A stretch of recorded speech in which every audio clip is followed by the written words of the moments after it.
Organisasi Kerjasama Islam (OKI) melakukan pertemuan di Amman, Yordania pada hari Rabu. Pertemuan ini membahas tentang sejumlah situs suci di Yerusalem dan menyerukan agar pelanggaran-pelanggaran yang dilakukan Israel untuk segera dihentikan. Dalam kesempatan ini, Menteri Luar Negeri Yordania, Ayman Safadi, memperingatkan kebijakan Israel beresiko memicu konflik agama yang berpotensi menghancurkan perdamaian. القدس هي مدينة محتلة ولا سيادة لإسرائيل عليها، وبالتالي لا شرعية لأي من القرارات التي تتخذها في القدس. والقدس تواجه خطرا يتفاقم نراه يتبدى في الاستيطان الذي يتوسع في مصادرة الأراضي التي تستمر في محاصرة حق العبادة للمسلمين وللمسيحيين، في منع المصلين من الوصول إلى أماكن عبادتهم سواء مسلمين أو مسيحيين، وأيضا في ما نراه من سياسة ممنهجة لتغيير الهوية الإسلامية للمسجد الأقصى المبارك الحرم القدسي الشريف. هذه طبعا كل هذه الإجراءات تتم وسط سياسة إسرائيلية أشمل تستهدف تكريس الاحتلال في كل الأرض الفلسطينية المحتلة. لكن ما تقوم به إسرائيل يدفع باتجاه تفجر صراع دوني سيكون له آثارا دمارية ليس فقط على الأمن والسلم في المنطقة ولكن في العالم أيضا. إذا تفجر هذا الصراع الديني وانطلقت معه الدعوات للجهاد العالمي لحماية أحد أكثر 3 أماكن قدسية عند أكثر من ملياري مسلم، لن يستطيع أحد أن يوقف هذا الصراع. ومن هنا كانت دعوتنا للمجتمع الدولي أن يتحرك قبل فوات الأوان. Pertemuan ini menyepakati 3 hal yang harus dilakukan pada prioritas utama: mendokumentasikan pelanggaran Israel, memperkuat ketahanan rakyat Palestina, dan meminta upaya internasional dalam mendukung Yerusalem.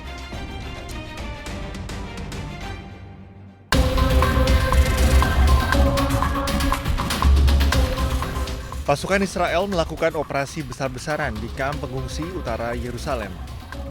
Pasukan Israel juga memperlakukan jam malam dan menempatkan penembak jitu di sejumlah atap bangunan. Menurut laporan Bulan Sabit Merah Palestina, sebanyak 8 orang menderita luka-luka dalam operasi ini. Beberapa masjid dilaporkan tidak dapat melaksanakan azan dan sholat subuh berjamaah seperti biasa akibat pembatasan yang diberlakukan tentara Israel.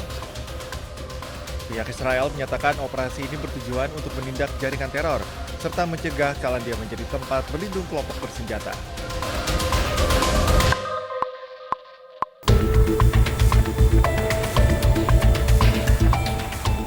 Sejumlah pasukan dan kendaraan militer Israel dilaporkan semakin bergerak masuk ke wilayah Suriah.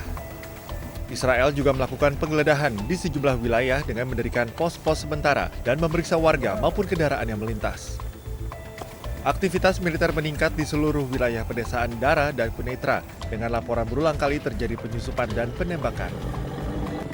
Israel mengklaim bahwa kehadiran militernya di kawasan ini berkaitan dengan keamanan dan perlindungan wilayah perbatasannya. Hingga kini, situasi di wilayah masih terus berkembang. Kekhawatiran akan adanya kemungkinan keterlibatan kelompok bersenjata di daerah ini akan menambah ketegangan dan menjadikan konflik yang lebih besar.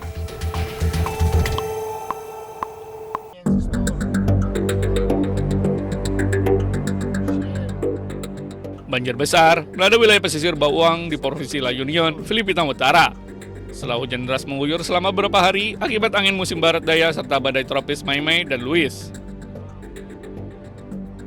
Rekaman video memperlihatkan seorang warga menerobos banjir setinggi lutut, sementara kendaraan bergerak sangat lambat di jalan-jalan yang terendam air. Kepolisian Nasional Filipina melaporkan 6 orang tewas akibat insiden yang berkaitan dengan hujan, termasuk kasus tenggelam dan tanah longsor. Pihak otoritas penanggulangan bencana menyatakan sebanyak 1.991 keluarga terpaksa meninggalkan rumah mereka. Hingga kini, lebih dari 15.000 warga di Provinsi La Union terdampak bencana ini.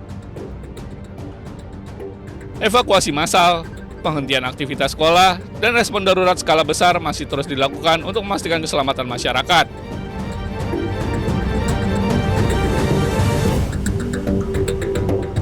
Produk lokal, ini karena Pak Presiden juga pesan, Brin tolong dong bikin bisa menyelesaikan masalah sepatu gitu kan. Ini produksi di mana, Pak? Brin, Produksinya? Brin Serpong ini. Keunggulannya apa Pak sepatunya Pak? Ini semua dari karet. Kepala BRIN Arif Satria memamerkan sepatu inovasi penelitinya sebelum bertemu dengan Presiden Prabowo Subianto di Komplek Istana Kepresiden Jakarta. Ia mengklaim jika sepatu BRIN ini hanya dibanderol seharga Rp75.000 dan sudah siap untuk diproduksi massal. Sepatu produk lokal yang dikembangkan BRIN Serpong ini diharapkan bisa menjawab kebutuhan masyarakat, salah satunya permasalahan alas kaki. Arif juga mengklaim jika sepatu tersebut dibuat dari bahan karet dengan bobot ringan dan harga terjangkau. Bahkan, untuk meyakinkan keunggulan produknya, Arif juga mempersilahkan tim media mencoba langsung sepatu. Nantinya harga sepatu akan bervariasi tergantung motif dan bahan yang digunakan. Namun sebagian besar dibanderol seharga Rp75.000. Meski ada pula varian dengan harga di atas Rp100.000. Sementara itu, pengembangan sepatu ini adalah untuk mendukung kebutuhan program sekolah rakyat. Tim Liputan iNews melaporkan.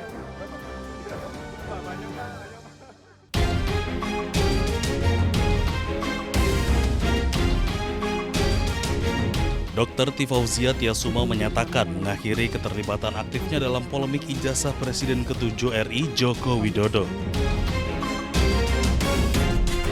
Dr. Tifa menganggap kajian analitis dan neuropolitika terkait ijazah yang ia lakukan sudah cukup sehingga ia memilih fokus pada bidang keilmuan kesehatan. Ia juga menyatakan tetap bersedia hadir apabila dibutuhkan sebagai saksi ahli dalam proses persidangan berkaitan kasus tersebut.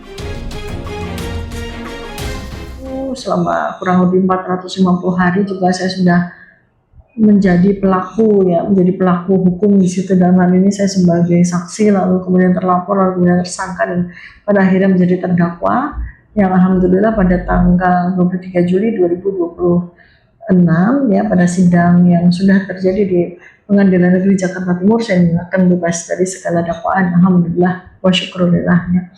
Itu adalah sebuah momentum di mana saya harus berpikir, saya harus memberikan keputusan kepada diri sendiri bahwa sekali lagi terkait dengan persoalan ijazah,